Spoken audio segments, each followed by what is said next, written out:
Hello, everybody. Good to be with you. Today, I want to talk about something that I've been working with people on in private session. And I call it lowering the bar. Because what I notice is that we go through life and everybody has goals and expectations of what this evening is going to bring, this afternoon is going to bring, tomorrow morning is going to bring. If I go to the store, I have an objective and a goal to get there and an expectation that I'm going to get there, whether I do or not is my expectation. I have an expectation of how people are going to treat me, or we have expectations of how what the weather is going to be like. I mean, just anything. There's all these expectations, and there are all these goals that we set, at least mentally. Some people really do, and I used to do it. I mean, do it with paper, pencil, and a piece of paper. One way or the other, what happens is that every time we reach a goal, I want you to notice what you do is you reach that goal, and the very next thing that you do is you raise it. You raise the bar. So you already hit this, I got this, so I raise the bar. And it reminds me that Betsy used to have a dog that you'd give that dog a biscuit and it would take it and drop it and then look back up at you. So he's already got that biscuit, it wants another one. You give it a second biscuit and it'll drop that one and look right back up at you. And she's going to do that as long as you feed her biscuits. And that's kind of what human beings do, is we're just always looking for that next biscuit. So the problem with that is that it leaves us constantly upgrading. I mean, it leaves us constantly discontent because we're constantly upgrading. Let me give you a really good example of this. I mentioned it some time ago. Is that been leasing my car, right? I've been leasing my car. It seemed like it kept the payment lower. It made sense to me, blah, blah, blah, blah. I'm an old car guy. I know what you could do with a lease, this, that, and the other. And so, but what I noticed, I had never leased a car before. I'd leased many to other people, but I personally had never leased a car before. And and I leased one, and I gave that car to Betsy, and I leased another one. And when I got this other one, I noticed what had happened. It was the same thing that happened on the first one, which is that, but I hadn't noticed it outright on the first one. I hadn't seen it for what it was, which is that the moment that you step into the car in like a 36-month lease, you've already got that car. You're waiting for the next biscuit. You're immediately upgrading. Your thinking goes up to the next car. What's the next car going to be like? It's going to be like this car, only a little nicer, or is it going to be a much nicer, more expensive car? Then what? But you got this car for 3 years, and you got to make up your mind about what you want, and it's beautiful torture. I get it, right? But it's a wheel, and I came to see that wheel. And a few weeks ago, I went down, I bought my car, got myself off that wheel, and you could feel it immediately. I was no longer the car enthusiast. I was just a guy with a nice car, right? And Betsy had been thinking some stuff, but when she looked, she had a nice car too. So did we need new cars? I don't think so. I don't even hardly drive.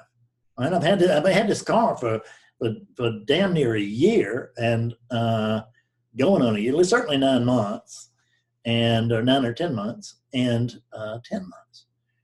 I don't have 3,000 miles on it yet. I don't need a car in 3 years. I don't know if I'm going to need a car in 10 years. I mean, at some point, I'm sure I'll trade out of it, but. I'm not even sure of that. It's my car. I'm going to keep it as long as I live, or just until I'm disgusted with it, whatever, till it breaks down. I don't know, but I ain't on that wheel anymore. Are you? Are you on that wheel? See, what we do is we've all got expectations of this moment. We had expectations of this moment. And this moment really let us down, didn't it? I mean, you know, hell, wife practiced spirituality. I already had this. I had this before I ever met Fred. Why would I want to, why would I want this? What I want's a better this. I'm looking for a better grade of this. I'm looking for more of this. Or, you know, I might be looking for less of this, which is a tough road to hoe because there's only this. But when I bring my expectations to this, even if it's just like I want, there's a moment's satisfaction as the craving to get what I want goes away, and then I raise the bar. And this is where we get when we get a sense of entitlement too. And I noticed there was a sense of entitlement that I had developed with leasing cars. The like, you know, oh, well, I can get what I want, do what I want, blah, blah, blah, blah. I mean, just crazy stuff. It didn't make any sense. But I wasn't awake to it until I was. Once I became awake to it, I did something about it. You know, assuming there was anybody here to really do it. But I mean, it's the experience of Fredness. So I've lowered the bar. See, this is the backwards teaching. And everybody else is telling you, raise the bar, raise the bar. I'm suggesting that you lower the bar. I've lowered the bar for Fred. My expectations of Fred now are now ridiculously low.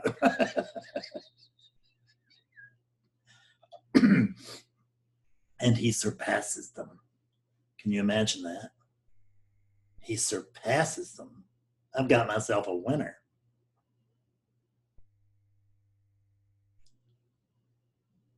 This teaching, it's effective. It's good. It's got a nice, solid following and a growing following. And, you know, the problem with it is that it's just not this big, right? Which is what it should have been. I know it just should have been bigger than this by now. I know I should be, I mean, I got a line of people waiting to talk to me, but I should have a longer line, right? I should be booked out for the next 2 years. That's what the mind will do. I mean, I certainly don't really believe any of what I just said. I'm using that as an example. You can use anything as an example, but the biggest thing is to notice that when we bring heavy expectations to everything, and particularly we bring these expectations to ourselves, and we all bring expectations, if we're in post-awakening, whoa, my God, the expectation's there. Because it's, I should be clearer than this, right? And I can comparing, right? I'm comparing what I have with what I believe somebody else had when they were in at my stage. It's like I'm dreaming that there's a parallel universe, like there's a black hole that's just gonna, that I can throw this down in order to receive from another black hole the better grade of this. But there's no better grade of this. There's no other grade of this. They're just this. It's not any, there's no more of this and there's no less. They're just this as it is. And it's perfectly adequate. Look at it. I mean, it's better than adequate, but I'm just saying, even if you're begrudgingly looking at this, you can see it's adequate. It's perfectly adequate. See, if even looked at through a jaded eye, I can see that I have a lot. But if I look through the true eye, the eye that tells itself the truth about what it's owed by the world, I see that I'm swimming in plenty. I really am. I'm swimming in abundance. I checked this week to see what income it took to be in the top 1% of the world's income. You know, we talk a lot about the 1%ers and the 1% of the 1% and all that. I just wanted to know what it took to be in the top 1% of the world's income. And let me tell you what it takes. It takes $32,000 a year. Does that blow you away? It blew me away. If you make $32,000 a year, you are in the top 1% of the world's income. It's incredible. We have no idea what we've got. But see, we cannot complain about what we've got until we take what we've got for granted, and that's what we do. Because this is Otis. This is our due. What's next? What have you done for me lately? And that's discontent. Discontent. It just breeds discontent. It breeds suffering. There's nothing wrong with this moment. There's nothing wrong with this as it is. There's nothing wrong anywhere at any time. I promise you that. But you can find out for yourself. Don't take my word for it. There's no point in you exchanging your opinions for mine. I mean, that's just ridiculous. Come on in. But on a practical level, even if we weren't talking about non-duality, we can just see that we can lower our standards and be more and be happier. Like, I have the world's perfect wife. That's the truth. She's absolutely perfect. I adore her. Do anything for her. But I've lowered my standards because if I didn't lower my standards until back to some sort of reality, then I wouldn't even be happy with my perfect wife. I'd be chasing the extra perfect wife, the whatever perfect wife, or the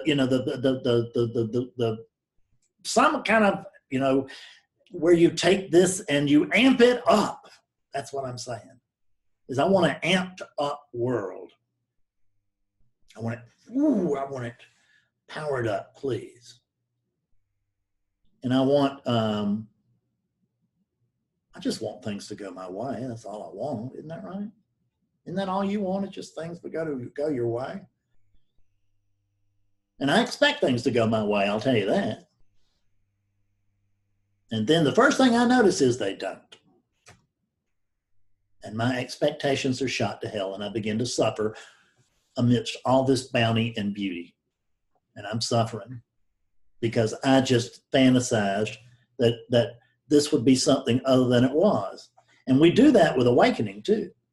We sure do with awakening. I mean, I deal with this all the time. Most of my practice is not waking people up. Most of my practice is working with people who are already awake, who are in the clearing process. And we see through this. First you see the profound, then you go to the more subtle, and then the more subtle yet, and then the microscopic, whatever. We just clear and clear as much, there's no graduation for it. But it always seems like that my clarity, whatever it is, should be greater than this. This is the voice in the head, isn't it? I should be clearer than this. And if I'm a seeker, I ought to be awake by now. God Almighty, do I remember that? I didn't say that but for 24 years. I'm fixing to be awake because that's what I did. I'm fixing to be awake. I'm going to wake up any minute now. I mean, really, really soon. I'm on the cusp of awakening right now. I'm right on the cusp of awakening. And I'm waiting to wake up. And I'm missing my life. My life is running right past me. What's that story that a firing squad really is wonderful for bringing the mind to keen alertness, something like that. Because there's just alertness. There's the immediate seeing of the beauty of this.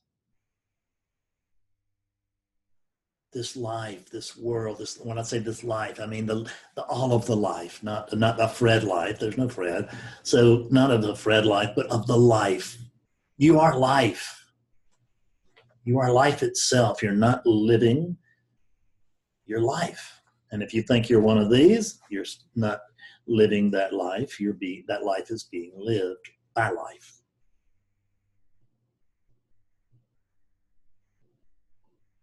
If I set my expectations for life too high, and don't we always set them just like, you try to set goals just a little bit higher than what, than maybe what you really think you could get, so that you'll really stretch to make that thing.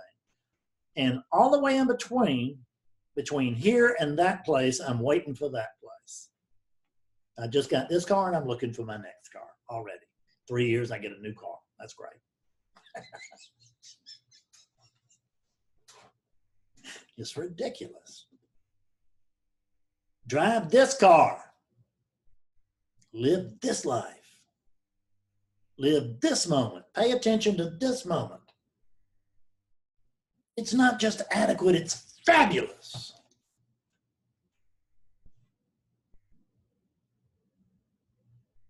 Now that fabulosity exists within the great okayness. So let's bring it down a little bit. See, let's lower the bar. Because most people expect when they wake up that they figure they're going to have some kind of a 24/7 orgasmic experience, right? I did. And there was a sort of an orgasmic like experience, when awakening occurred 2 or 3 times. But that wasn't awakening. That was a spiritual experience that was accompanying awakening. But it got all my attention. And whatever you put your attention on will expand in your experience. It's just the way it works. So I would put all my attention on the spiritual experience and never even noticed what I had been shown. And what I had been shown was it was just one thing and I was it. That's what I'd seen. There's no Fred. That's what I'd really seen. I had not yet seen the oneness aspect so great. I could see that many things, but I don't think there was really, that was made very clear. But boy, I sure saw who I was not. I saw that I was not a Fred, and I saw that this was beautiful. I saw that this was perfect. And I've seen it since, stone cold sober. Not even in the midst of a spiritual, well, I can't say that. It's in the midst of a spiritual experience, but not a huge awakening. Doesn't take much. And if I really notice, if I take care to go around and look at what's here right now, wow. This moment excels. It's done better than I asked, because my expectations of this moment were pretty low. I always say, I didn't have any expectations. I don't carry expectations. That's not quite true. It's close to true. But don't think this unit doesn't have its preferences. This unit's definitely got its preferences, and the world is out of line.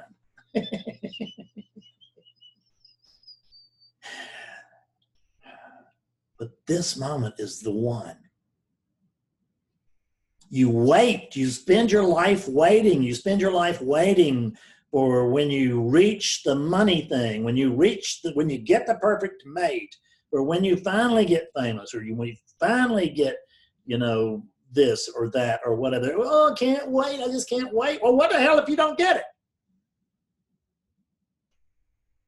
You will have spent an entire life waiting to have another life. You will have wasted this one. You will not pay any attention to it. And that's what this is about. It's about alertness. It's about paying attention.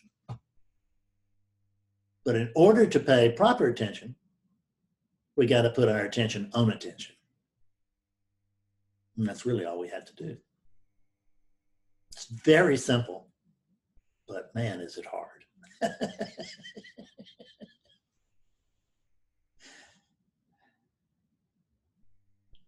Give up waiting.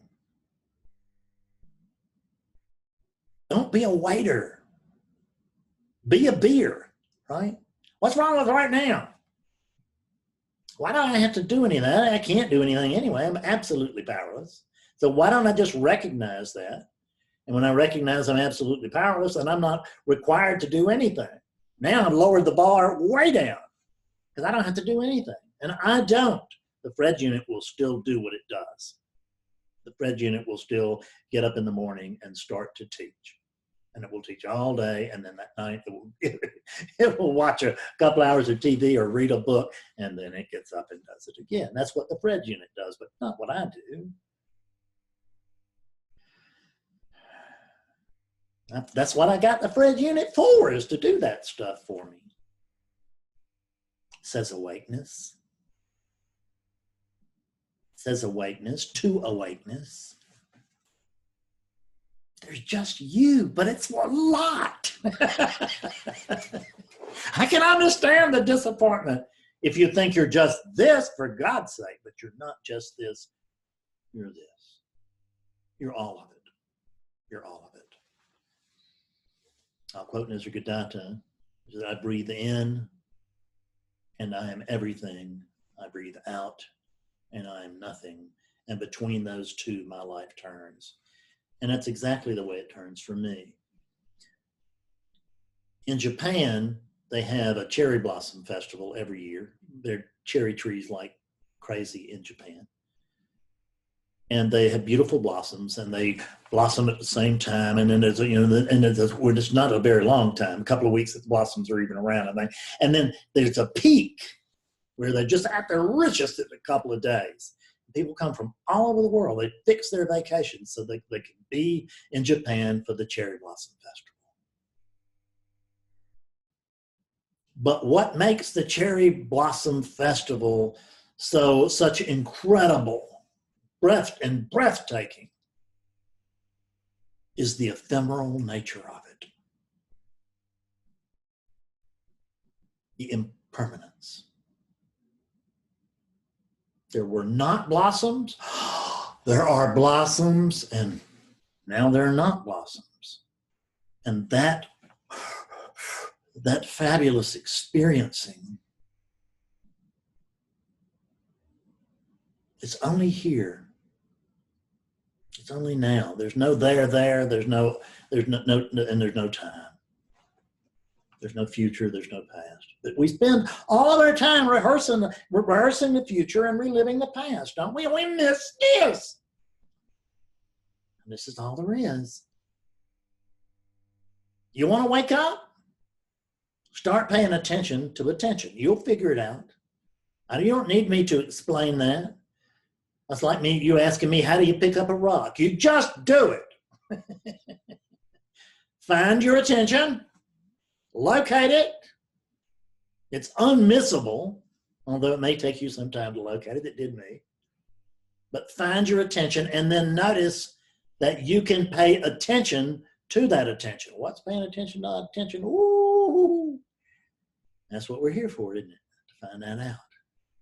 Pay attention to attention, and you will find that there is only this one thing, and you are it. And then if you continue to pay attention to attention, you will find that even that is not quite true. It's true enough. It's an experience. It counts. All of it counts. None of it matters. See y'all later. Thanks a lot. Bye-bye. Love you.